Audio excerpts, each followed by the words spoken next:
قال اللہ تعالی فی شان حبیبہ ان اللہ وملائکتہ یصلون علی النبی یا ایھا الذین آمنوا صلوا علیہ وسلموا تسلیما اللہم صل علی سیدنا و شفیعنا و حبیبنا و مولانا محمد معدن الجود والکرم وعلی آلہ وبارک وسلم صلاۃ و سلام علیک یا رسول اللہ صلی اللہ تعالی علیہ وسلم لا الہ الا اللہ محمد رسول اللہ صلی اللہ تعالی علیہ وسلم.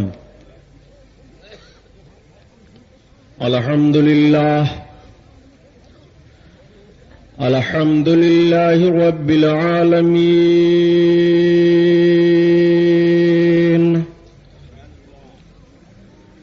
الصلاۃ والسلام علی سید المرسلین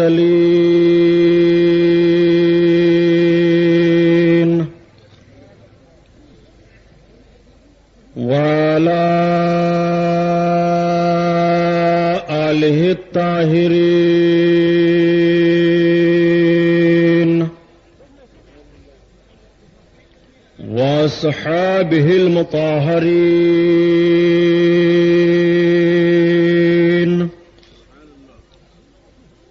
وابنہ الغوث العظم الجیلانی محی الدین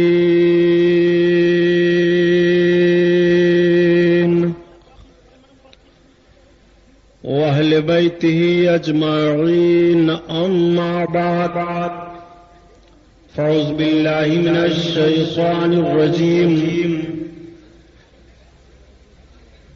بسم اللہ الرحمن الرحیم قال اللہ تعالی فی القرآن العظیم والفرقان الحمید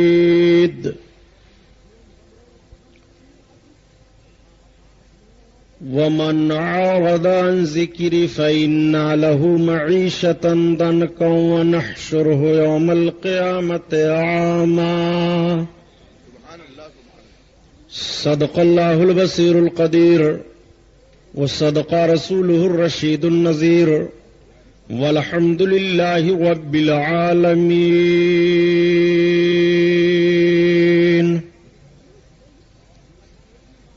لائق صد احترام علماء اہل سنت، قابل قدر سامعین حضرات، آئیے ہم اور آپ سب سے پہلے اپنے اور ساری کائنات کے مرکز عقیدت حضور رحمت للعالمین شفیع المذنبین رسول گرامی وقار محبوب پروردگار دونوں عالم کے مالک و مختار حضور محمد الرسول اللہ صلی اللہ تعالی علیہ وسلم کے دربار پرانوار میں درود شریف کا نذرانہ پیش فرمائیں. پڑھیے بلند آواز سے. اللہم صلی علی سیدنا و مولانا محمد معدن الجود والکرم وعلی آلہ وبارک وسلم صلاۃ و سلام علیک یا رسول اللہ صلی اللہ تعالی علیہ وسلم. خیر و برکت کے لیے پورا مجمع اور درود پاک پڑھ لیجیے. اللہم صلی علی سیدنا و مولانا محمد معدن الجود والکرم وعلی آلہ وبارک وسلم صلاۃ و سلام علیک یا رسول اللہ صلی اللہ تعالی علیہ وسلم. حضرات، یہ آج کا رحمت و نور میں ڈوبا ہوا عظیم الشان نورانی جلسہ جو شہید اعظم کے نام سے منعقد ہے، جس کی نسبت حضور سرکار سیدنا امام عالی مقام رضی اللہ تعالی عنہ اور جملہ شہدائے کربلا کی طرف ہے. اب آؤ ذرا دیکھو آقا کونین صلی اللہ تعالیٰ علیہ وسلم سے کس طرح سے منہ پھیرا تھا یزیدیوں نے، اور نبی کونین صلی اللہ تعالیٰ علیہ وسلم کے نماز امام حسین پر کس طرح سے ظلم کیا تھا یزیدیوں نے. آپ واقعات کربلا تو 10 روز تک سنتے رہے ہیں. میں نوجوانوں کے ذہن و فکر کو بدلنا چاہتا ہوں. پیارے، واقعات کربلا سے آپ ذرا درس عبرت تو لو، اور واقعات کربلا کو سننے کے بعد اپنے ایمان کو تازہ تو کر لو کہ تمہارا معاملہ کیا ہوتا ہے. اور امام حسین رضی اللہ تعالیٰ عنہ نے کربلا کی سرزمین پر کیا ذہن و فکر دیا ہے. امام علی مقام رضی اللہ تعالیٰ عنہ آپ کو کیا سمجھانا چاہتے ہیں. امام علی مقام کی مقدس زندگی کا جائزہ لو اور امام علی مقام کی صبح کو دیکھو, شام کو دیکھو, کربلا کی بھی زندگی ان کی دیکھ لو اور مکہ المکرمہ کی بھی زندگی ان کی دیکھ لو اور مدینہ طیبہ کی بھی زندگی ان کی دیکھ لو. آؤ ایک بات میں بتاتا چلو پیارے, باپ کا بھی مشن دیکھتے چلو اور بیٹے کا بھی مشن دیکھتے چلو. آج جب کچھ لوگ کہہ دیا کرتے ہیں کہ امام علی مقام تو اقتدار کے لیے لڑے, میں عرض کرتا ہوں جملہ بدلو ورنہ ایمان و عقیدے کا جنازہ نکل جائے گا. تمہیں معلوم نہیں ہے کہ حضرت علی رضی اللہ تعالیٰ عنہ موجود ہیں اور حضرت امیر معاویہ رضی اللہ تعالیٰ عنہ ہیں. جب حضرت امیر معاویہ اور حضرت علی میں اختلاف ہوا, کس بنیاد پر حضرت علی اور حضرت امیر معاویہ میں اختلاف ہوا؟ آج میں بد مذہبیت کی تاریخ تمہارے سامنے رکھ رہا ہوں.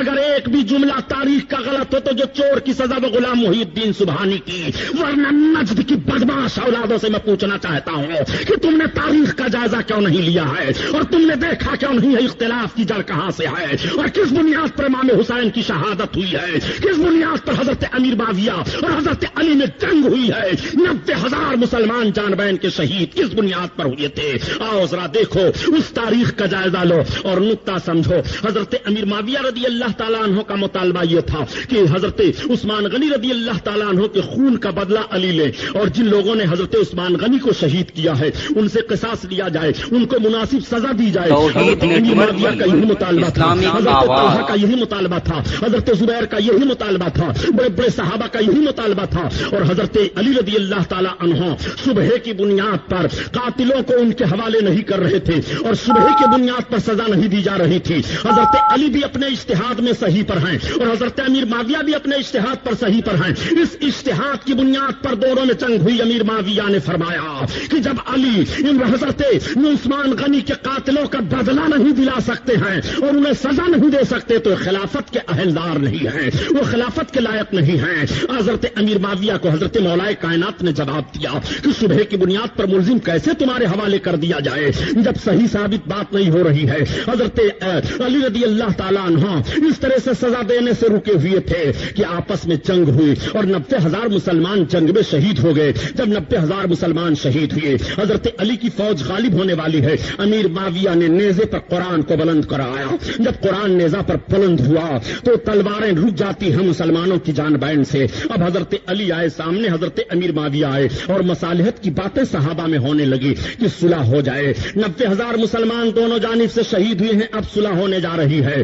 امام حضرت علی رضی اللہ تعالیٰ عنہ اور حضرت امیر معاویہ ہیں. ان دونوں کے درمیان مصالحت کرانے کے لیے ثالث کی ضرورت پڑی جس میں حضرت عمرو بن عاص ایک بڑے عظیم صحابی ہیں اور حضرت موسیٰ اشعری بڑے عظیم صحابی ہیں. ان دونوں صحابیوں کو ثالث متعین کیا گیا. حضرت علی بیٹھ گئے اور حضرت امیر معاویہ بیٹھ گئے. یہ دونوں آدمی بیٹھے اور یہ فیصلہ کرنے والے بیٹھ گئے. جیسے یہ جماعت بیٹھی تھی تب تک ایک جماعت اٹھ کر کے کھڑی ہو گئی. اس نے کہا نہ ہم علی کو مانتے ہیں, نہ امیر معاویہ کو مانتے ہیں اور نہ ہم تیسرے فیصلہ کرنے والے کو مانتے ہیں. ہم نکل رہے ہیں, ہم صرف اللہ کا فیصلہ مانتے ہیں, بقیہ کسی کا فیصلہ نہیں مانتے. وہ جماعت نکل گئی. اسی جماعت کو خارجی کہا جا رہا ہے. ایک جماعت نے کہا ہم امیر کو تسلیم نہیں کر رہے ہیں, ہم سارا معاملہ علی کے تعلق سے مان رہے ہیں. انہیں شیعان علی کہا گیا. ایک جماعت بیٹھی رہی اور اس جماعت کا نظریہ یہ رہا کہ جب یہ دونوں صحابی آپس میں مصالحت کر رہے ہیں تو ہم دونوں کی صلح کو تسلیم کر رہے ہیں. وہی جماعت اہل سنت جماعت ہے, وہی نجات پانے والی جماعت ہے. یہیں سے فرقہ بندی ہوئی ہے اور شیعان علی ایک طرف گئے اور خارجی ایک طرف گئے تو حضرت علی نے خارجیوں کا قلعہ کما کیا. خارجی بدعقیدگی پھیلا رہے تھے, اب علی کی تلوار چل رہی ہے اور خارجی تہے تیز کر رہے ہیں. تو حضرت علی کے دور میں جب عقیدے کی بغاوت ہوئی ہے تو علی نے تلوار چلا کر خارجیوں کو ختم کیا ہے. اور حسین کے دور میں جب بدعملی کی جنگ ہوئی ہے تو بدعملی کے خلاف حضرت امام حسین کو سامنے کھڑا ہونا پڑا. امام حسین کی جنگ بدعملی کے خلاف ہے, امام کی جنگ شرابیوں کے خلاف ہے, امام کی جنگ جھوٹ بولنے والوں کے خلاف ہے, امام کی جنگ جواریوں اور شرابیوں کے خلاف ہے, امام کی جنگ فاسق اور فاجروں کے خلاف ہے. امام علی مقام کی جنگ میدان کربلا میں یہی ہے. امام علی مقام نے یہ ذہن و فکر دیا تھا اور اس دنیا سے امام علی مقام گئے. لیکن سن لو پیارے, آج حضرت امام کی شہادت تو بیان کی جاتی ہے. امام علی مقام کو ایسے شہید کیا گیا, کربلا میں اس طرح سے ان پر ظلم کیا گیا. ایک جملہ اور بھی کچھ لوگ کہہ دیا کرتے ہیں کہ تھی کیوں پکڑبازیوں میں پھنستے رہتے ہو؟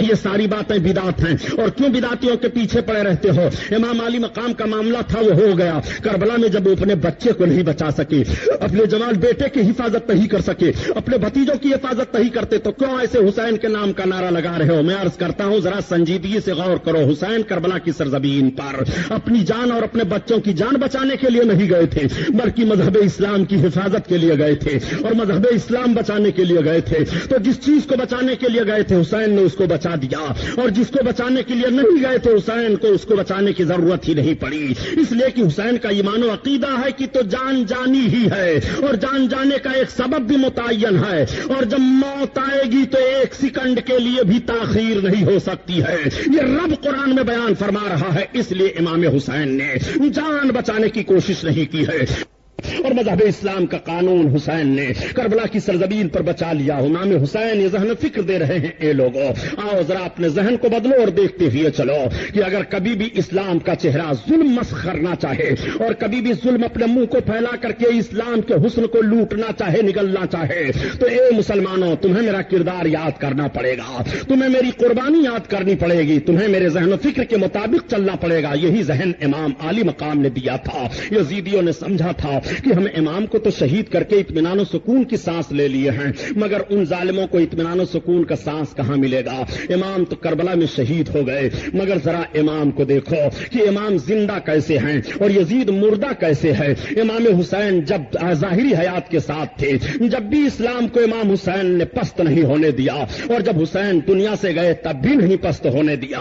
حسین نے جب دنیا سے حسین گئے تب کیسے نہیں پست ہونے دیا؟ ذرا تاریخ کا جائزہ لو، یہی امام حسین ہیں۔ اور جب امام حسین کے سر اقدس کو نیزہ پر بلند کر کے لے جایا جا رہا تھا دمشق کی جانب، اور ایک راہب کے گرجا گھر کے کنارے ان لوگوں نے اپنی منزل اختیار کی تھی، پڑاؤ ڈال دیا تھا، رات گزارنا چاہتے ہیں۔ گرجا گھر کے اندر سے راہب نکلا، اور نکلنے کے بعد اس نے کہا یہ بتاؤ یہ کٹے پٹے سر کیسے لوگوں کے ہیں؟ تو کسی نے کہہ دیا یہ حسین ابن علی اور ان کے ساتھیوں کے کٹے ہوئے سر ہیں۔ اس نے کہا تعجب کا مقام ہے، جس نبی کا تم کلمہ پڑھ رہے ہو اس نبی کے نواسے کے ساتھ تم نے یہ حرکت کی ہے۔ اس نے کہا کہ سنو امیر المومنین یزید کی اگر بغاوت کرو گے تو تمہارا بھی سر کچل دیا جائے گا، یہ سب یزید کے باغی ہیں۔ اس نے کہا بغاوت کا جملہ نہ کہو، یہ سننے کے لیے میں تیار نہیں ہوں۔ حسین کبھی بھی کسی کی اس طرح کی بغاوت نہیں کر سکتے ہیں، حسین کا مقصد صحیح ہے۔ حسین نے اگر اختلاف کیا ہوگا تو کوئی وجہ ہے۔ اچھا ایک کام کرو، آج رات تم سب یہیں رہنا چاہتے ہو؟ ہاں ہماری ساری فوج یہیں رہے گی، یہ سارے کٹے ہوئے سر یہیں رہیں گے۔ ایک کام کرو کہ تم اس سر کو ہمیں دے دو، کیا قیمت لوگے؟ کہا 10,000 درہم یا دینار ہم لیں گے۔ کہا ٹھیک ہے ہم 10,000 دینے کے لیے تیار ہیں، سر لاؤ ہمیں دے دو۔ امام علی مقام کا سر لیا اور لینے کے بعد اپنے گرجا گھر کے اندر لے گیا، غسل دیا، امام علی مقام کا چہرہ دھویا، خوشبو لگایا، امام علی مقام کے سر انور کو رکھا تو اس کی نگاہوں کے سامنے سے حجاب ہٹ گیا، وہ دیکھ رہا ہے کہ انوار و رحمت کی برسات ہو رہی ہے۔ اس راہب کی نگاہ میں کیا نظر آیا امام کی خدمت کرنے پر اب تو وہ بتا نہیں سکتا ہے، عجیب معاملہ اس کا ہو گیا۔ اس نے کہا اے حسین ابن علی تم سچے ہو، تمہارے نانا برحق ہیں، ہم کلمہ پڑھ رہے ہیں لا الہ الا اللہ محمد الرسول اللہ، وہاں تیسرا کوئی نہیں ہے، صرف سر امام ہے اور کلمہ پڑھنے والا راہب ہے۔ یہی تو یزید کی موت ہے، یہی حسین کی جیت ہے۔ اسی لیے کہا قتل حسین اصل میں مرگ یزید ہے، اسلام زندہ ہوتا ہے ہر کربلا کے بعد۔ کہاں کہاں امام حسین کو تم دیکھو گے، اے امام حسین کو مردہ سمجھنے والا اور یہ کہنے والے کہ امام حسین کچھ نہیں کر سکے، دیکھو امام حسین کیا کر رہے ہیں۔ امام حسین نے راہب کو کلمہ پڑھایا اور کلمہ پڑھانے کے بعد اسلام میں داخل کر لیا۔ یہ کلمہ ہی پڑھانا ہوا کہ امام علی مقام کی عظمت دیکھ کر کے وہ کلمہ پڑھ رہا ہے، یہ کلمہ ہی پڑھانا ہوا کہ امام علی مقام کی رفعت کو دیکھ کر کے وہ کلمہ پڑھ رہا ہے۔ اب جب سویرا ہوا اور 10,000 کی رقم اس نے ان لوگوں کو پیش کی اور سر کو پیش کرتے ہوئے کہا سنو اب تم مجھے راہب نہ کہنا، اب مجھے عبداللہ کہنا، اب تم مجھے اب تم مجھے عیسائی نہ کہنا، اب تم مجھے مسلمان کہنا، میں مسلمان ہو چکا ہوں۔ ان کی آنکھیں پھٹی کی پھٹی رہ جاتی ہیں۔ یہی قافلہ حضرت سر امام کو لے کر کے آگے بڑھتا ہے، اور جب یزید کے وہاں یہ سر گیا تھا، یزید نے کیسی حرکتیں کی تھی وہ بھی آپ سن چکے ہیں، واقعہ سنانا مقصد نہیں ہے، صرف ذہن و فکر میں بات اتارنا چاہتا ہوں کہ یزیدیوں نے سوچا تھا کہ امام کے سر کو قلم کرنے کے بعد ہم نے اپنے مقصد کو کو حاصل کر لیا ہے.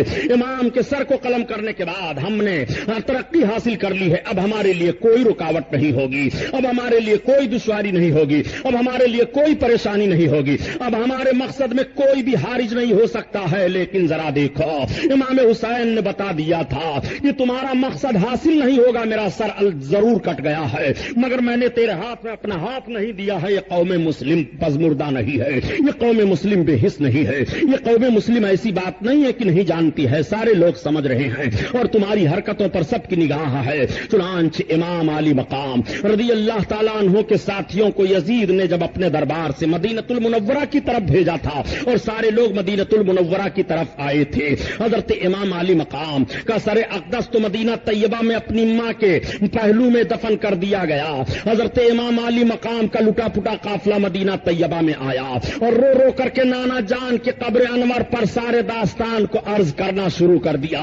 میں پوچھنا چاہتا ہوں, ذرا تاریخی بات ہمیں بتاؤ اور یہ بتاؤ کہ آج بہت جھگڑا کیا جا رہا ہے کہ کسی قبر پر نہیں جانا چاہیے, قبر کے سامنے کچھ نہیں کہنا چاہیے, یہ عقیدہ نہیں رکھنا چاہیے کہ قبر والا سنتا ہے کہ نہیں سنتا ہے. میں ایسے دجال ذہن و فکر رکھنے والوں سے سوال کرنا چاہتا ہوں, جب امام زین العابدین کربلا کی سرزمین سے واپس مدینہ طیبہ آئے تھے تو اپنے نانا جان کے قبر انور پر حاضر ہو کر کے سلام عرض کیا تھا کہ نہیں؟ وہ اپنے نانا کو زندہ سمجھ رہے تھے کہ مردہ سمجھ رہے تھے, وہ اپنے نانا کو مددگار سمجھ رہے تھے کہ مددگار نہیں سمجھ رہے تھے.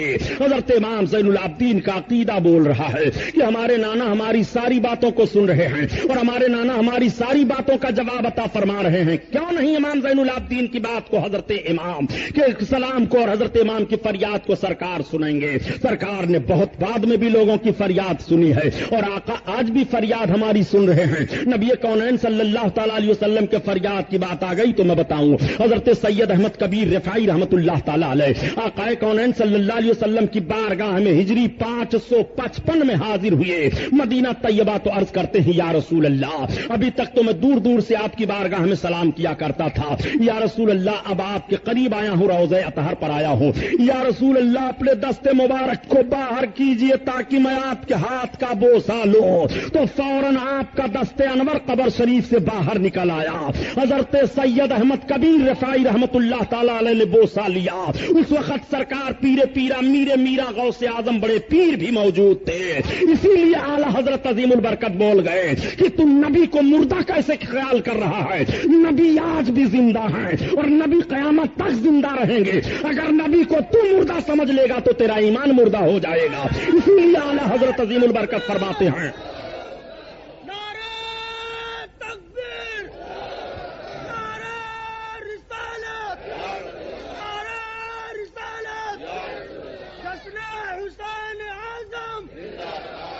اسی لیے اعلیٰ حضرت عظیم البرکت ذہن و فکر دے رہے ہیں کہ تو زندہ ہے واللہ, تو زندہ ہے واللہ, اور میرے چشمے عالم سے چھپ جانے والے, چھپ جانے والے. اللہ کے حبیب صلی اللہ تعالی علیہ وسلم کو مردہ خیال نہ کرنا. آج مردہ ہی لکھنے پر اور مردہ ہی خیال کرنے پر تو مسلمانوں میں انتشار پیدا کیا جا رہا ہے, مار پیٹ کی نوبت آ رہی ہے. اس طرح کا کلمہ پڑھ رہے ہو کہ نبی کو تم مردہ خیال کر رہے ہو, اس طرح کا کلمہ پڑھ رہے ہو کہ نبی اپنے نواسے کو بچا نہیں سکے, اس طرح کا کلمہ پڑھ رہے ہو کہ نبی اپنے نواسے کے لیے کچھ نہیں کر سکے. میں کہتا ہوں یہ تمہارا کلمہ بیکار ہے پڑھنا. اس طرح سے ایمان کا کوئی تعلق نہیں ہوگا. قرآن اٹھا کر کے دیکھ لو کہ نبی کونین صلی اللہ علیہ وسلم کے تعلق سے ذرہ برابر بھی اپنے ذہن و فکر میں کسی نے کوئی بات سوچ لی ہے اور شک و شبہ پیدا ہوا تو اس کے ایمان کا جنازہ نکل گیا ہے. نبی کونین صلی اللہ علیہ وسلم کی بارگاہ میں حضرت امام زین العابدین نے اپنی ساری فریاد پیش کر دی اور سارا معاملہ عرض کر دیا ہے. اب لوگوں نے سمجھا تھا اور یزیدیوں کا یہ ذہن و فکر جمع تھا کہ اب نہیں فتنہ ہوگا, اب نہیں قتل و غارت گری کا معاملہ ہوگا. پھر یزید یزید نے مطالبہ کیا مدینہ والوں سے کہ ہمارے ہاتھ پر بیعت کر لو. مدینہ والوں نے کہہ دیا جب حسین ابن علی نے بیعت نہیں کی تو ہم بیعت نہیں کریں گے, جب حسین ابن علی نے ہاتھ نہیں دیا تو ہم ہاتھ نہیں دیں گے. ایک تنہا حسین ابن علی نے انکار کیا تھا ہاتھ دینے کے لیے, مگر آج پورا مدینہ انکار کر رہا ہے, آج سارے لوگ انکار کر رہے ہیں. حضرت عبداللہ ابن زبیر کے ہاتھ پر مدینہ طیبہ کے لوگوں نے اپنا ہاتھ دے دیا, مکہ المکرمہ والوں نے اپنا ہاتھ حضرت عبداللہ ابن زبیر کے ہاتھ پر دے دیا, مگر انکار کر دیا اب یزید کے ہاتھ پر ہمارا ہاتھ نہیں رہے گا. ہم یزید کو خلیفہ برحق نہیں مان رہے ہیں. یزید ظالم نے مسلم ابن عقبہ کی سرکردگی میں 22,000 یا 12,000 فوج دے کر کے مدینہ طیبہ پر چڑھائی کر دیا, اور جب یزیدی لشکر مدینہ طیبہ پر چڑھ آیا ہے تو مدینہ میں صحابیوں کو شہید کیا, مدینہ میں بڑے بڑے تابعیوں کو شہید کیا, مدینہ طیبہ کی پاک دامن عورتوں کو اپنے فوجیوں پر 3 دن تک حلال رکھا ان ظالموں نے, اور اس طرح سے ان کی عصمتوں کو لوٹا ہے کہ واقعات کربلا کے بعد اور حادثات مدینہ کے بعد 10,000 بچے مدینہ طیبہ میں ناجائز پیدا ہوئے تھے معاذ اللہ رب العالمین. اس طرح مدینہ طیبہ کے تقدس کو برباد کیا تھا یزیدیوں نے. جن یزیدیوں نے یہ حرکت کی ہے, کیا ان کے تعلق سے آج بھی تم کلمہ خیر کہنے کے لیے تیار ہو؟ کیا آج بھی ان کے تعلق سے تمہاری زبان کھل رہی ہے؟ کیا آج بھی اس کے مدح و ستائش میں تم اپنی زبان کھول رہے ہو؟ یزید اور یزیدیوں کی حرکتوں پر نگاہ ڈالیے. مدینہ طیبہ میں 3 دن تک اذان نہیں ہوئی تھی. مسجد نبوی میں حضرت سعید بن مسیب رضی اللہ تعالیٰ عنہ ایک تابعی ہیں, فرماتے ہیں کہ میں دیوانہ بن کر کے مسجد نبوی میں تھا, مجھ کو یزیدی فوج نے پکڑا, لیکن میں ایسے تر و طور سے بڑبڑانے لگا, بولنے لگا کہ لوگوں نے سمجھا یہ پاگل ہے, اسے چھوڑ دو. مجھے چھوڑ دیا گیا. وہ کہتے ہیں جب اذان کا وقت ہوتا تھا تو قبر انور سے اذان کی آواز آتی تھی. اللہ اللہ, ذرا اذان کا احترام ملاحظہ فرمائیے. حضرت سعید بن مسیب کہتے ہیں اسی اقتدا میں اپنی نماز پڑھ لیتا تھا, قبر انور سے اذان کی آواز آ رہی ہے. اللہ اکبر. آقا کریم صلی اللہ علیہ وسلم مردہ ہوتے تو قبر انور سے اذان کی آواز کیسے آتی؟ آج ظالموں نے اپنی کتاب میں لکھ دیا ہے کہ نبی سلام مردہ ہے معاذ اللہ, لیکن جب کوئی ان کو سلام کرتا ہے تو ان کی روح پر واپس کر دی جاتی ہے. اتنے بڑے حرام خور ہیں یہ تو بتاؤ کہ جب کوئی سلام کرتا ہے کب نبی کا روزہ سلام سے خالی رہتا ہے؟ اگر انسان سلام بھیجنے کے لیے نہیں ہے تو 70,000 فرشتے صبح کو حاضر ہوتے ہیں اور 70,000 فرشتے شام کو حاضر ہوتے ہیں. نبی کا روزہ تو 1 سیکنڈ کے لیے بھی سلام پیش کرنے والوں سے خالی نہیں رہتا ہے, تو نبی کی روح کب واپس کی جا رہی ہے تجھے پتا نہیں ہے؟